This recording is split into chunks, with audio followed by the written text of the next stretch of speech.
Only the returning Craig Kieswetter offered much entertainment with the bat on a hard-working day in difficult conditions as Somerset and Middlesex traded blows in the LV County Championship match in Taunton. Chris Rogers won the toss, and with a green pitch and a 10:30 start, he had no hesitation in bowling first.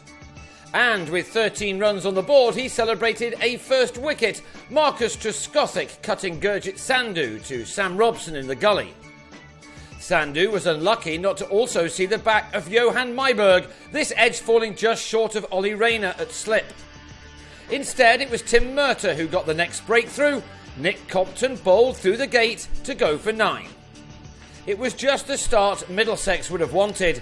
A bad run of results has seen them slip into a relegation battle at the end of the season, but they knew that a win here or a draw with a host of bonus points would be enough to ensure that they will be playing First Division cricket in the LV County Championship next year.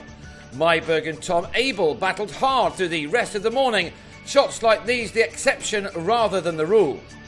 Indeed, the run rate was at fewer than 2 per over when Myberg, having spent 114 balls making his 34, edged a drive off Toby Rowland-Jones behind. Darvin Milan then dropped Abel off the same bowler, Middlesex failing to take all the opportunities offered to them to move firmly on top.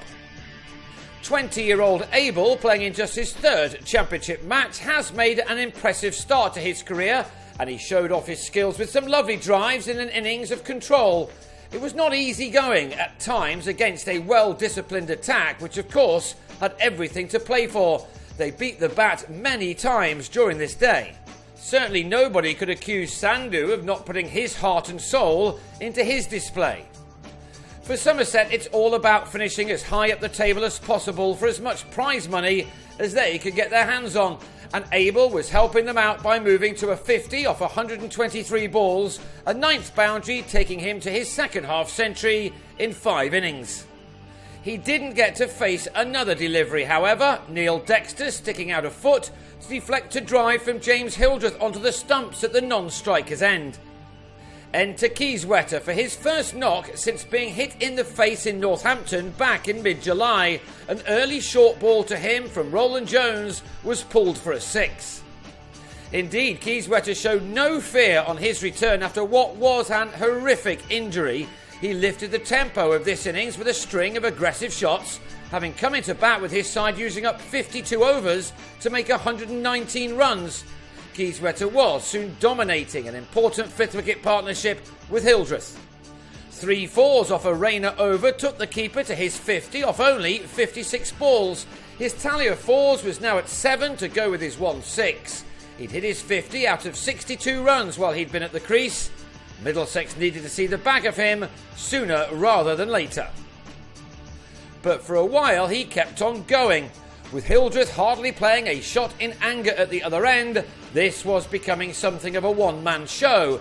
Kieswetter racing to 69 made out of a partnership of 84, which had the 200 up in the 75th over of the day. Some turn from Rayner brought an end to the entertainment as Kieswetter was bowled on the sweep, his innings finishing after 80 deliveries.